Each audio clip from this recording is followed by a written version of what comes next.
It's a bone-chilling day across Arizona after another winter storm rolled through today. The high country waking up to blizzard conditions and some areas seeing wind gusts up to 80 miles an hour. This video shows a man fighting the winds while on a walk in Flagstaff this morning. Pretty incredible stuff, really.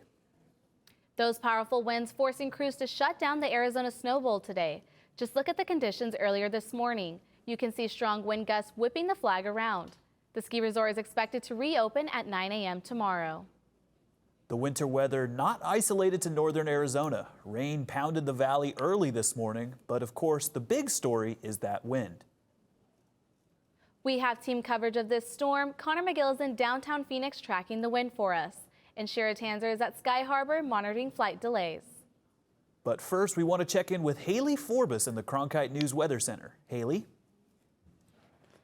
What a wild, windy Wednesday we have had, leaving us with some wind alerts in effect until around 8 o'clock tonight. So you're going to be seeing winds anywhere from 25 to 35 miles per hour and an occasional 50-mile-per-hour gust. So very, very windy. If you have anything that could fly away, be sure to secure it and be sure to drive extra safe so you don't get any accidents.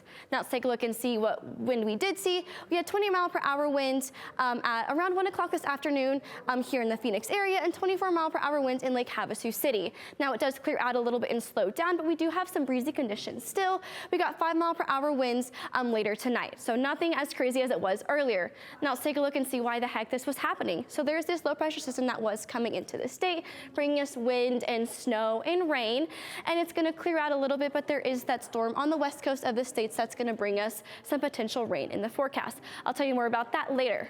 For the Cronkite News Weather Center, I'm Haley Forbes. Our reporters have been braving the windy conditions all day long. Conor McGill joins us now with the latest conditions outside. Though the sun may be slightly peeking out behind me, if I step out of frame, you can see these wind conditions are still very much in effect. You can see the trees moving on Central and Taylor Mall. You can also see students bundled up trying to stay warm. And that remains true across the state, as SRP and APS report more than 5,700 homes were without power in northeast Phoenix, as well as 10,000 homes in Flagstaff and northern parts of the state. We've seen everything from trees being snapped in half to crews working on downed power lines.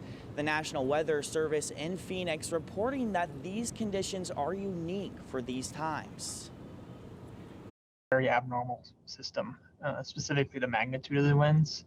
It's not abnormal for us to get a storm. It's still the winter time frame. It's usually the time frame that we do see cold weather systems come through the west and bring us a little bit of wind, but it's more the magnitude. This is one of the stronger systems that we've seen in several years. With wind advisories remaining through the night, the Arizona Department of Transportation advises those taking to the roads to give yourself more time. In downtown Phoenix, Conor McGill, Cronkite News.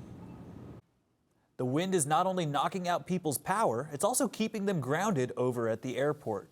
Cronkite News reporter Shira Tanzer is at Sky Harbor with an update on the impact for travelers. If you're planning on flying out of town today, you might be waiting a while. According to FlightAware, there were 216 delays and 72 cancellations at Phoenix Sky Harbor Airport this morning due to the weather conditions, with most of those grounded planes belonging to Southwest or American Airlines. According to Sky Harbor, more than 145 flights are still being affected by those delays and cancellations. Throughout the morning, the airport was reporting consistent wind gusts of more than 45 miles per hour, with the strongest wind gusts clocking in at 62 miles per hour at noon today. Reporting live at Sky Harbor Airport, I'm Shira Tanzer for Cronkite News.